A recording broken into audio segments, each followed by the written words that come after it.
Hello everyone, welcome to my channel H D Orion. हम पढ़ रहे हैं accountancy for class 12 T S. Grewal की टेक्स्ट बुक से 2022 edition, chapter 9 company accounts, accounting for share capital. और इस वीडियो में हम पढ़ेंगे over subscription of shares. So let us see some questions from the text book.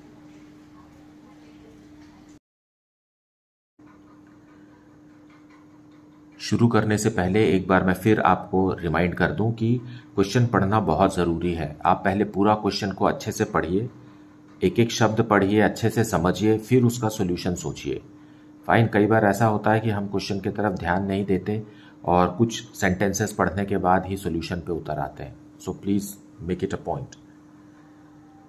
Eastern India Company Limited, having an authorized capital of rupees 10 lakh divided into shares of rupees 10 each, issued 50,000 shares at a premium of rupees 3 per share payable as follows. On application rupees 3, on allotment including premium rupees 5, on first call due 3 months after allotment rupees 3 and balance as and when required. So balance amount कितना होगा ये जानने के लिए आप देखिए, ये जो 5 रुपीज़ है इसमें प्रीमियम का पैसा भी इंक्लूडेड है जो कि है 3 rupees. So it is 2 + 3। So her share 10 rupees का है। 3 + 2 5 हो गया, 5 + 3 8 हो गया और बैलेंसिंग अमाउंट 2 रुपीज़ का बचा। फाइन, आपको प्रीमियम को अलग से काउंट करना है और अब ये मिल करके 10 हो गया जो कि face value of the share है।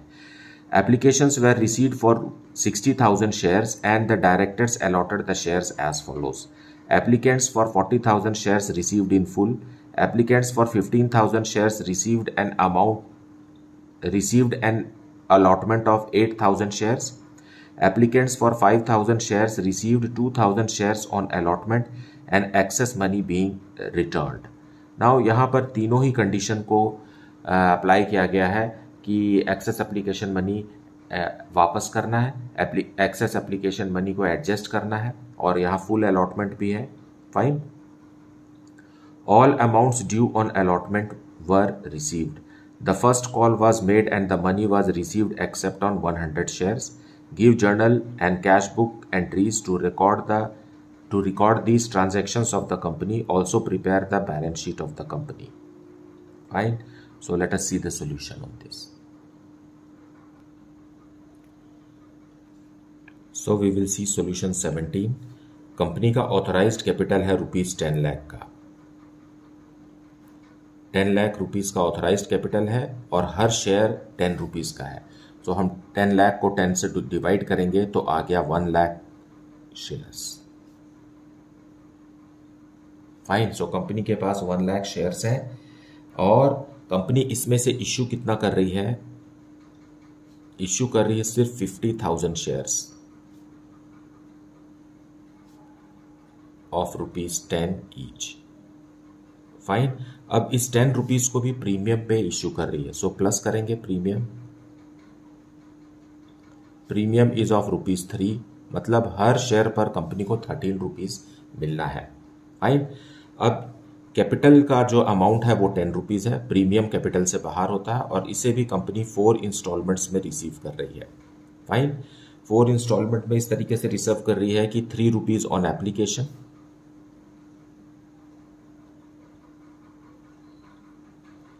And 2 + 3 that is equal to 5 rupees on allotment. Fine, allotment के समय कंपनी 5 रुपीज़ मांग रही है जिसमें से 3 रुपीज़ प्रीमियम का ही है। सो कैपिटल का सिर्फ 2 रुपीज़ है। Then it further says 3 rupees on first call and balance on second and final call. So balance कितना होगा? 8 हो गया यहाँ तक, है ना, इसे छोड़ दीजिए। सो 10 रुपीज़ बनाने के लिए बैलेंस है 2 rupees. So on final call. इस तरीके से कंपनी ने इंस्टॉलमेंट्स डिसाइड किए हैं। फाइन, ये कंपनी के हाथ में है कि वो लमसम में अमाउंट रिसीव करना चाहती है या इन्वेस्ट या इंस्टॉलमेंट्स में। ओके, नाउ एक बात और है कि the first call was made and the money was received except on 100 shares. So जब फर्स्ट कॉल जब कंपनी ड्यू करेगी तो यहाँ पर 100 शेयर्स पर कंपनी को अमाउंट नहीं मिलेगा। फाइन। और हमें कैश बुक भी बनाना है और जर्नल भी। सो लेट अस सी।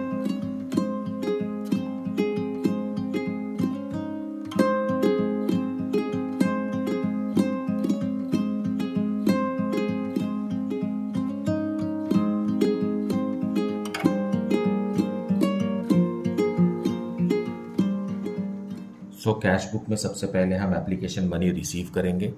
फाइन, क्योंकि ये कैश ट्रांजैक्शन है इसलिए इसे कैश बुक में ही लिखा जाएगा, ये कैश अकाउंट नहीं है।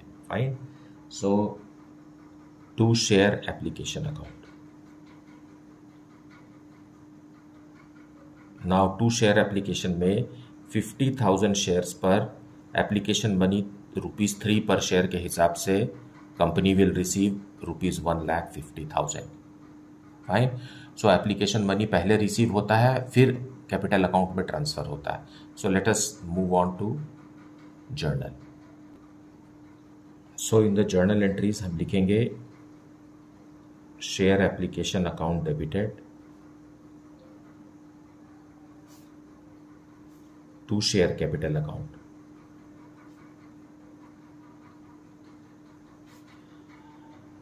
So it is 50,000 into 3। जैसा कि कैश हमने पहले ही रिसीव किया हुआ है कैश बुक में, ये हमने ट्रांसफ़र कर दिया क्योंकि ये कैपिटल का पैसा था।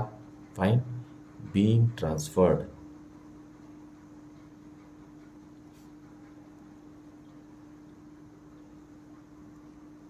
Transferred to capital. Now allotment के समय पहले अलॉटमेंट मनी ड्यू होता है, फिर रिसीव होता है। सो लेट अस due allotment money.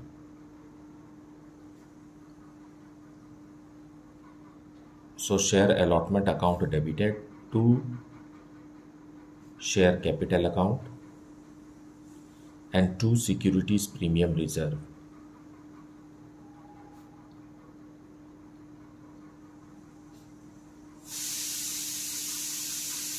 So 50,000 shares हैं और ये सब्सक्राइब भी हो चुके हैं और अलॉटमेंट के समय कंपनी ₹5 ले रही है। इसमें से ₹5 में से ₹2 कैपिटल का है और ₹3 प्रीमियम का है। फाइन, ऐसा क्वेश्चन में ही लिखा हुआ है। So it is 2,50,000 due from the investors and ₹1,00,000 will be transferred to capital account and 1,50,000 securities premium reserve. So being allotment money due with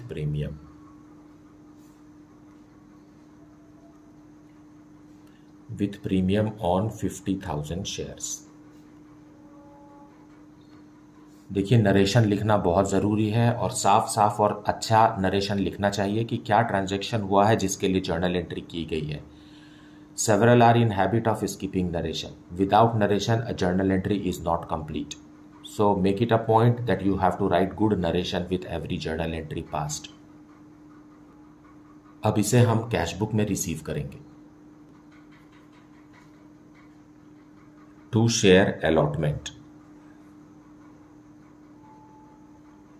it is 50,000 into 5, 2,50,000 पूरा का पूरा ही कंपनी को रिसीव हुआ। Now let us make first call due. So share first call account debited to share capital account. 50,000 shares per first call is of ₹3 each. So 1,50,000 is due from the investors.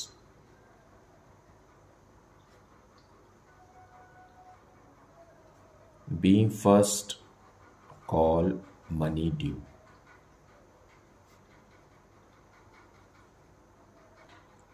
Now we will receive this money in cash book. To share first call. So question में लिखा हुआ है कि all the amount due on allotment was received, फिर लिखा है the first call was made and the money was received except on 100 shares. So out of 50,000 shares 100 shares पर company को पैसा फर्स्ट कॉल का नहीं मिला। सो कितने पर मिला? 49,900 पर मिला और 3 रुपीज़ के हिसाब से। सो 1,49,700 रुपीज़ कंपनी रिसीव करेगी। सो बस इतना ही हमें रिकॉर्ड करना है, क्योंकि सेकेंड कॉल मांगा गया है या नहीं इसके बारे में कुछ नहीं कहा है। So we have to stop here, है ना। तो it is a question which is not fully called up, है ना। The amount is not fully called up, अभी भी second and final call company के द्वारा मांगना बचा हुआ है, जो कि 2 रुपये का है पर share.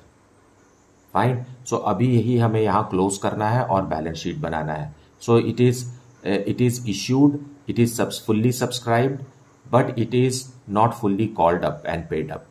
So that is special about this question. So we will grand total it 5,49,700 और यही by balance closed down, balancing figure है ये 5,49,700।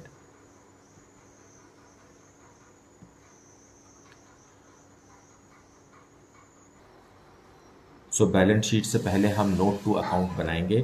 फर्स्ट नोट टू अकाउंट है शेयर कैपिटल से रिलेटेड, शेयर कैपिटल। सो शेयर कैपिटल में हम authorised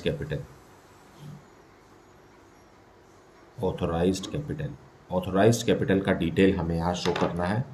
and authorised capital is how much? 1 lakh shares, 1 lakh shares of ₹10 each. Fine, ये हुआ ऑथराइज्ड कैपिटल, तो ये हो गया 10 लाख रुपीस का।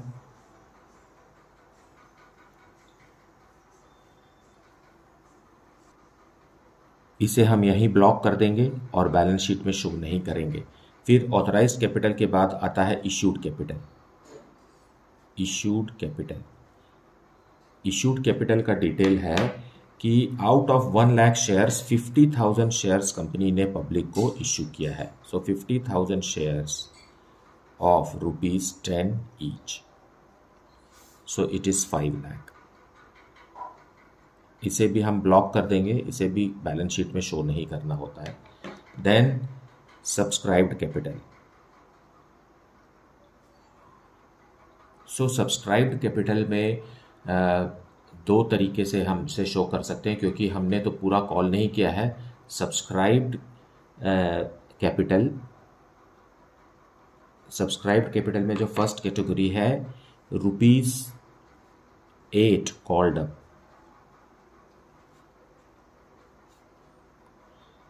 and paid up.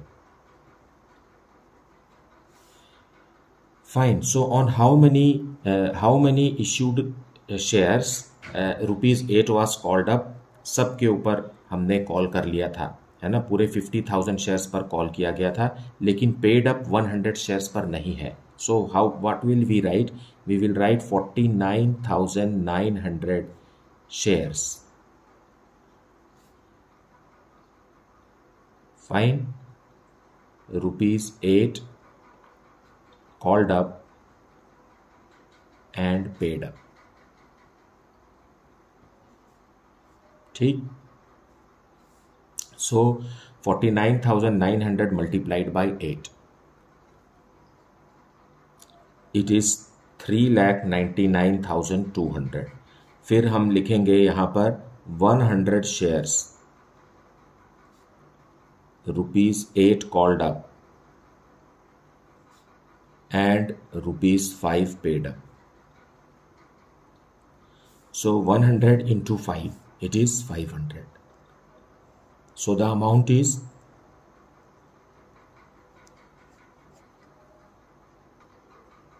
this is the amount we have to show in the balance sheet for share capital, जितना मिला। Fine. सो यहाँ पर आप समझ सकते हैं कि 8 रुपीज़ मांगा गया है 100 शेयर्स पर और 5 रुपीज़ ही मिला है, मतलब कॉल्स इन एरियर्स है यहाँ, कॉल्स इन एरियर्स। 100 शेयर्स पर 3 रुपीज़ के हिसाब से 300 रुपीज़ का कॉल्स इन एरियर्स है। Okay, so that is how share capital is to be represented in the balance sheet. अब दूसरा नोट बनाएंगे हम। सेकंड नोट है cash and cash equivalent. Cash and cash equivalent. Cash and cash equivalent में हमें cash at bank show करना है। Cash at bank, जो कि हमने व्हाट्स दैट कैश बुक में जो अमाउंट है वही लिखना है, 5,49,700। सो यही वो अमाउंट है जिसे हमें बैलेंस शीट में शो करना है। अब तीसरा नोट टू अकाउंट है reserve and surplus. Reserve and surplus. Reserve and surplus में सिक्योरिटीज प्रीमियम रिजर्व है हमारे पास।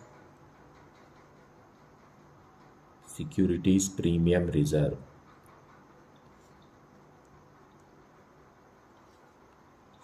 50,000 शेयर्स पर 3 रुपीज़ के हिसाब से 1,50,000 का सिक्योरिटीज प्रीमियम रिजर्व है। इसे हमने नोट 3 दिया हुआ है। सो यही नोट नंबर हमें बैलेंस शीट में शो करना है। सो हमें बैलेंस शीट बनाना है schedule 3 part 1 of the companies act 2013 के हिसाब से। ये एक वर्टिकल बैलेंस शीट है और बैलेंस शीट में हम पहले लिखते हैं equity and liability. Equity and liabilities. Equities and liabilities में फर्स्ट है शेयर होल्डर्स फंड।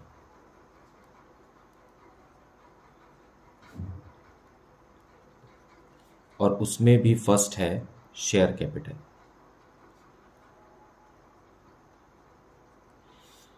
जो हमने नोट 1 में तैयार किया है वही अमाउंट हमें यहां लिखना है,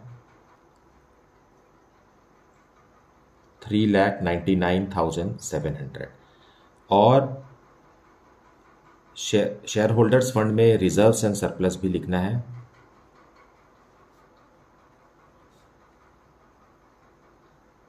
ये हमने नोट 3 में प्रिपेयर किया है और ये है ₹1,50,000 का। नाउ इतना ही है जो लाइबिलिटीज के टाइप लाइबिलिटीज में शो होगा and we will grand total it here.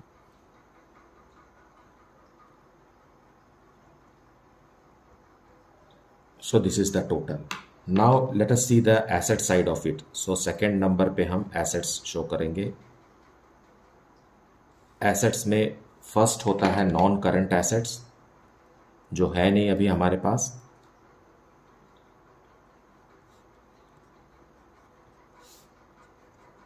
और दूसरा होता है करंट एसेट्स। करंट एसेट्स में फर्स्ट है cash and cash equivalent.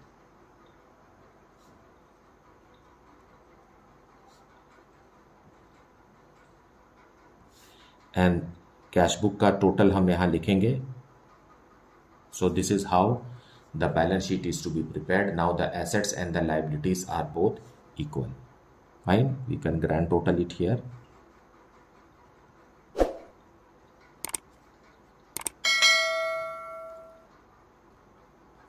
So this is the balance sheet. Question में जितना पूछे सिर्फ उतना ही जवाब दीजिए, क्योंकि क्वेश्चन में यहाँ लिखा हुआ था कि शो बैलेंस शीट, इसलिए हमने पूरा बैलेंस शीट बना दिया।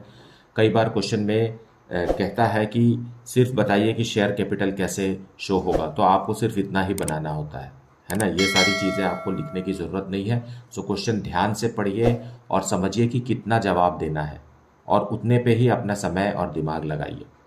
फाइन।